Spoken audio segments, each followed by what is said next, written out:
মন্দারমণির প্রথম দিন, যার আগের ভিডিওটা দেখোনি আগে দেখে আসো। তো আমরা পৌঁছে গেছিলাম প্রায় 2-3টের দিকে পৌঁছে গেছিলাম। তো এসেই আগে আমরা সমুদ্রটা চোখ ভরে মন ভরে দেখে নিলাম। আর এই হলো আমাদের হোটেলের নামটা বলছি না, কারণ তারা 1 টাকাও কম নেয়নি আমাদের কাছ থেকে। আর ভিউটা ঠিক এরকম ছিল, আর আমাদের তো মনে হচ্ছিল কখন আমরা গিয়ে সমুদ্রে একটু পা ভেজাবো। আর দেখো আমাদের রুমের সামনে ঠিক এত সুন্দর একটা ভিউ, সামনে কোনো বিল্ডিং ছিল না, একদম ফাঁকা জায়গা ছিল। আর এই হলো আমাদের রুমগুলো। আর এখানে এসে তো আগে বোন ছবি তুলতে বসে গেছে, এখনও রুমে ঢুকতে পারলাম না, তার আগেই ও ছবি তুলছে। আর আমাদের ব্যালকনি থেকে এরকম ছিল ভিউটা, এরকমই সব হোটেলেই হয় মন্দারমণিতে। তারপরে এখানে এত সুন্দর মিরর, আমরা তো ছবি তুলতেই পাগল। তারপর দেখলাম এখানে একটা মিনি ফ্রিজ আছে, ফ্রিজে আবার আমাদের জন্য 2টো ছোটো ছোটো বোতল রেখেছে। তাই আগে একটু ঠান্ডা জল খেয়ে গলাটা ভিজিয়ে নিলাম, অনেক কষ্ট হয়েছে আসতে। কিন্তু আমরা একটুও সময় নষ্ট করিনি, আমাদের মনটা সমুদ্রেই পড়েছিল, তাই আমরা ফটাফট রেডি হয়ে গেলাম, কারণ বিকেল হয়ে আসছিল। বেরিয়ে পড়লাম, আর দেখো ওরা তো ছবি তুলতে ব্যস্ত, আর আমি বেরিয়ে পড়েছি। আর রুম থেকে ভিউটা উফ, মানে শুধুই মনে হচ্ছে বাইরে যাই, ঘরে থাকতে মন চায় না, সমুদ্রের আওয়াজে মনটা টেনে নিয়ে যায়। আর আমরা ঠিক সমুদ্রের সামনে একটা হোটেলে সবাই মিলে খেতে আসলাম। দাদা দেখো চশমা পরেই খেতে বসে পড়েছে। আর এত কষ্ট করে এসে ডাল দিয়ে আর আলু ভাজা দিয়ে ভাত খাচ্ছিলাম, মানে মনটাও শান্তি হয়ে গেল। তারপরে সবাই মিলে আমরা চলে আসলাম মুরগি দেখতে, কোন মুরগিটা রাত্রে খাওয়া যায়। যাই হোক, এখানে খাবার দাবারের দাম একটু বেশিই ছিল, আর হোটেল থেকে খেলে মানে যেখানে আমরা রয়েছি ওখান থেকে অর্ডার করলে আরও বেশি দাম। তাই বাইরে থেকে আমরা দেখছিলাম যে কি খাওয়া যায়, রাতের বেলা তো খেতে হবে সবাইকে।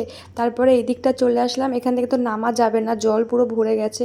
তাই আমরা আমাদের হোটেলের একদম অপোজ সাইডে যেটা ছিল ওই পাশ থেকেই নেমেছিলাম। আর সমুদ্রে এসে যে কি মজা লাগছিল সেটা কি বলবো, 2 বছর পর সমুদ্র দেখলাম। আমি যেহেতু পাহাড়ে যাইনি তাই আমার সমুদ্রটাই প্রিয়। তারপরে সমুদ্রে প্রচুর লাফালাফি করে আমাদের সবার কষ্ট হয়ে গেছে, আর তখন বেজে গেছিলো বিকেল 5টা। তাই আমরা এখানে এসে বালি ছোড়াছুড়ি করছিলাম, সব ভাই বোনরা থাকলে যা হয়, ভীষণ মজা করেছিলাম। এই হলো আমাদের হোটেলটা, যেখানের জানলা থেকে আমরা এত সুন্দর সমুদ্র দেখতে পাই, সেখানেই আমরা স্নান করছিলাম। আর আমরা এখানে ঠিক করলাম জলপরি বানাবো, দাদাকে একদম সুন্দর বালি দিয়ে ঢেকে ঢেকে জলপরি বানাবো। কিন্তু কষ্টের কথা কি বলবো, আর সমুদ্র এসে পুরো সবটা মাটি করে দিল, এক ঢেউয়ে এসে পুরো দাদাকে ভিজিয়ে দিল। তারপরে আমরা সবাই একটু শুয়ে পড়লাম, সমুদ্রের ফিল নিচ্ছিলাম। এদিন তো আর বারবার ফিরে আসবে না। তারপরে আমরা পুলে নেমে পড়লাম, কারণ বিকেল হয়ে আসছিলো, ওর জন্য পুলের মজাটাও নিতে হবে। আমরা যেহেতু একদিন মন্দারমণিতে থাকবো, সব দিক থেকে মজা নিতে হবে, একটুখানি করে রেস্ট নিলে হবে না। আর এখানে দাদা এত সুন্দর ভিউ দেখে জিম করতে বসে গেছে। আর এই হলো আমাদের লেডিস গ্যাং। মাঝে মাঝেই ফোনটা নিয়ে একটু ভিডিও করছি, আবার ফোনটা রেখে মজা করছি।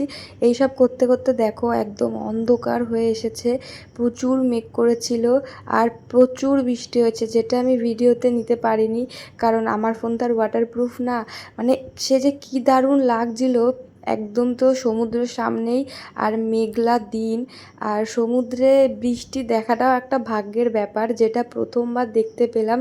আমি শুধু উপলব্ধি করছিলাম দৃশ্যটা, মানে নিজের চোখকেই বিশ্বাস করতে পারছিলাম না, এত সুন্দর দৃশ্য। প্রচুর বৃষ্টি হয়েছিল, যতক্ষণ না না বৃষ্টি থেমেছে ততক্ষণ তো আমরা উঠিনি। এটা বৃষ্টি হয়ে যাওয়ার পরের ভিডিও, আমরা তাও উঠিনি, তখন প্রায় 7টা তো বেজেই গেছিলো। বৃষ্টি থেমে যাওয়ার পরে আমরা ভিডিও করেছি। আর এদিকে তো সব লাইটগুলো জ্বালিয়ে দিয়েছিল, রাত হয়ে গেছিলো বলে, সঙ্গে ডিজে বাজছিল, মানে খুব খুব মজা করেছি। ওই দিনটা সত্যি স্বপ্নের মতো কেটেছিল। আমরা তো এখনও বলি ওই দিনটা কি সত্যিই ছিল, পুরোটাই স্বপ্নের মতো ছিল। ভীষণ মজা করেছি, পুলেই ছিলাম মনে হয় 2-3 ঘন্টা মতো। ভিডিওগুলো এখন দেখছি আর ভাবছি কতটাই না মজা করেছিলাম সেদিন। তারপরে আমরা চলে আসলাম রুমে, দেখো রুমে আসার সময় পুরো অন্ধকার সমুদ্র, আর এই যে রুমে ঢুকছি, ঘরে এসে দেখছি হাত পায়ের অবস্থাটা ঠিক এরকম, পায়ের থেকেও আমার চামড়া উঠে গেছে, পুরো সাদা হয়ে গেছে এতক্ষণ স্নান করার ফলে। তারপরে আমরা সবাই মিলে ফ্রেশ হয়ে নিলাম, তারপরে একটু রেস্ট নিচ্ছিলাম। তারপরে একটু ব্যালকনিতে আসলাম হাওয়া খেতে, সমুদ্র দেখতে, যেন এরকম দৃশ্য তো আর কখনো পাবো না। 2 বছর আগেও আমি মন্দারমণিতে এসেছিলাম, জানি যে কতটা ভালো লাগে। তারপরে দাদারা বাইরে গেছিলো রাতের খাবার আনতে, সঙ্গে করে অনেক কুরকুরে এনেছিল, সেগুলোই আমরা সবাই মিলে একসাথে বসে খাচ্ছিলাম। আর সবাই আমাদের ঘরে চলে এসেছিলো রাতের বেলাতে। তারপরে আমাদের আজকে রাতের খাবার ছিল রুটি আর মাংস, ভাতও ছিল, যে ভাত খাবে ভাত, যে রুটি খাবে রুটি। আমি তো দুটোই খেয়েছি, একটা রুটি খেয়েছি আর ভাত খেয়েছিলাম। খুবই মজা করে খাওয়া দাওয়া করে আমরা বেরিয়ে পড়লাম বাইরে। তখন হয়তো বাজে রাত 10:30 কি 11টা। বাইরে বেরিয়ে পড়লাম কারণ এখন আমরা একটু যাব সমুদ্রের পাড়ে। সমুদ্রের পাড়ে তো আমাদের যেতেই পারি, কারণ আমাদের রুমের সামনেই। দীঘা থাকলে তো আর সেটা হবে না। তারপরে আমরা দোকান থেকে খাবার দাবার একটু নিয়ে নিচ্ছিলাম, ওই আর কি লজেন্স টজেন্স নিয়ে আমরা চলে আসলাম সমুদ্রে। ওই দেখো পিছনে সমুদ্র, দেখতে কি পাচ্ছ অন্ধকারে? আমরা যেহেতু সঙ্গে করে আমাদের মিউজিক বক্সটা এনেছিলাম, ওর জন্য আরও মজা করতে পেরেছি। মন্দারমণির বিচটা তো পুরোটাই ফাঁকা, সে যেন আমাদের নিজেদের একটা এলাকা, আমাদের নিজেদের সমুদ্র বলা যেতে পারে। এতটাই মজা হচ্ছিলো যে যার মতো পাচ্ছিলাম নাচ করছিলাম। অনেক নাচানাচি করে আমরা রুমের দিকে রওনা দিলাম। হোটেলে এসে দেখছি আমাদের তালা মেরে দিয়েছে। গাইস কি বলবো কষ্টের কথা, আমরা এতক্ষণ বাইরে ছিলাম, ওরা ভেবেছে হয়তো আমরা আর আসবো না বা কিছু, জানি না, তালা মেরে দিয়েছে। তারপরে এসে ওরা গেটটা খুললো, আমরা ভিতরে ঢুকতে পেলাম।